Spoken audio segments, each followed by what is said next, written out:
that win. Thank you very much, guys. I just thought of something. They banned out Akali, and they ended up playing against an Alistar and a Kalista. They had the bug happen against them, against OG, but they defeat the odds, man. Vitality, they always find a way to win. Yeah, the Fisher, Akali ban. Great ban. I mean, we obviously debated here. Trashy said it was one of the best bans you've ever seen. I wonder if it was a misclick instead of Alistar, because probably they wanted to trade. So they are allowed. Let's just get that clear. They are allowed to Sure. talk to the referee in case it was a misclick. If their intention was to... They also were allowed to pause when the Kindred thing happened. They said they nothing. Wanted to defeat the odds. They decided to play, and when we don't know what happened with the Akali ban, but instead they wanted to have Corki, GP, and Kalista open, and then ban the Alistar, and you give one over and you take two yourself. But because Alistar was still there, it was actually a really good start for G2 in the pick a man phase, getting Alistar in the second rotation. I think we all can agree that that G2 had a slightly better draft. But the thing with Vitality is that they excel very hard when they have their comfort picks. Like we see Cowboy and Fior, we see Nuke Dog on GP, we see Corki, which is like huge power pick, and Shuk on Lee Sin. So even though I think they got slightly outdrafted, they still have their comfort picks, and it seems like they can just pull it through with it.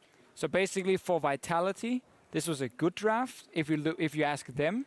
But looking just like across all the teams in the world, we would say this was a bit of a weird draft coming in. Yeah, comfort picks for them. We looked a lot to Trick and to Shuk. Trashy, what did you make of the game of these two, and especially early game? So, I mean, in the early game, we saw Trick kind of dominated Shuk in the vision game. Like, he was always, like, taking deep vision and kind of focusing on the pace of the game. But Shuk got a good gank off in the top lane, which kind of set him a little bit ahead of Trick. But overall, Nidalee just have like the edge in the matchup. The longer it goes, Lee Sin has like an edge around a 6 when he gets double longsword. But yeah, I think we're doing okay. We're actually going to take a look at, I believe, that gank in the top lane. Let's roll it up. No, this has to be. This is a later play. So yeah, we'll go back to that gank later. So this is actually a TP play. This is something we wanted to highlight later on. Is the fact that this is what G2 does well. Look at Hybrid here. Plays the fight perfectly mechanically, but more importantly, look at mid. Look at bot.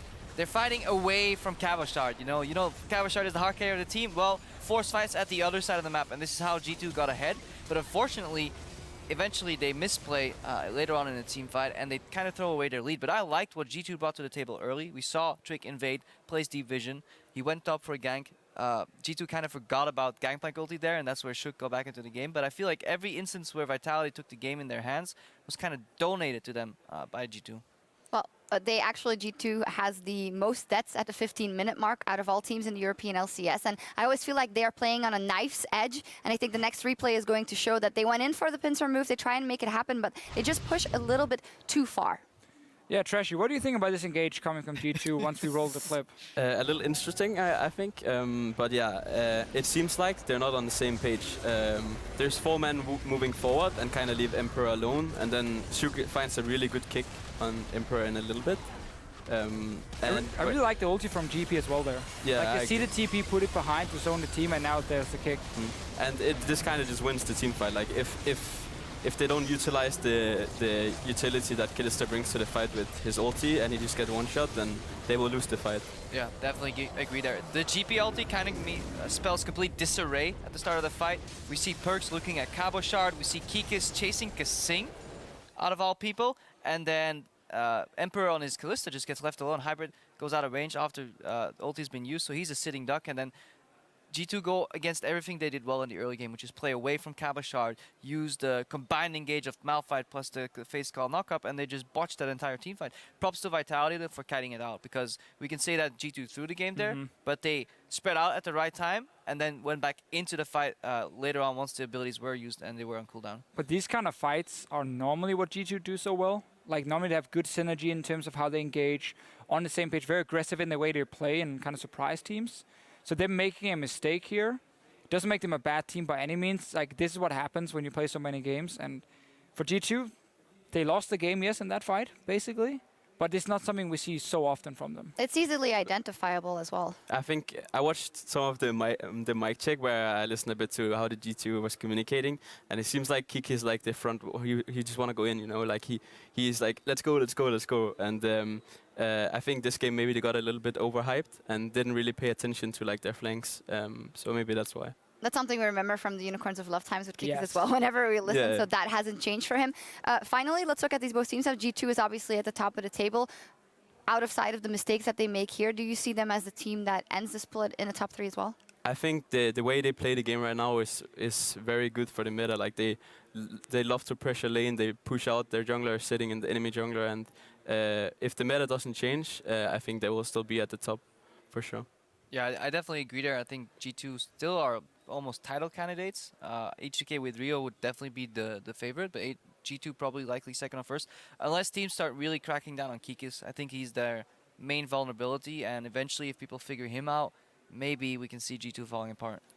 Yeah, the problem is always if you look at a team doing much of the same, maybe not composition-wise, but playstyle-wise. Again, we talk about it, Perks pushing in mid, Trick invades into the enemy jungle. That's kind of the bread and butter of the early game for this team. It's like SK kind of in Somewhat, Spring 2015 yeah. where triple push. And then Sven always into the jungle, enable him. So if you keep doing that for the next 9 weeks, teams will figure it out and obviously start playing against it a lot in scrims and on stage. That makes it difficult in playoffs. But then again, we still need to see more from every other team outside of G2 because they're also underperforming from time to time, like Origin and Fnatic and so on. Yep, and Vitality in the end walks away with a win here, and there's one game left to play out today between Roccat and Giants as they both start to try and climb in the standings, hopefully for them. Stay right here because we will be right back. Big play, Cabo. Are you gonna jump out of your chair? Sure. Jump with your chair. Hold your chair and jump. If you're not able to 3-barrel on the main GP, don't talk, please, Nuke Duck. Thank you. Thank you. Best GP in the world on your team, you should be happy. Hybrid is making the plays and a massive knock-in. Emperor with the pick onto Yarden, and Shook nearly eats it too. And Trick wants to make sure of it. A pounce, a swipe, a kill. Coming. We can fight. Come, course. Go ned. Tore I'm backing. You can ned. I'm backing up.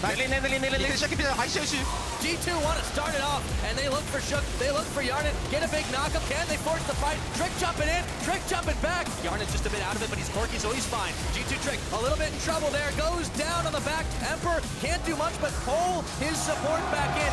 They've taken down G2 for only the second time in the spring split.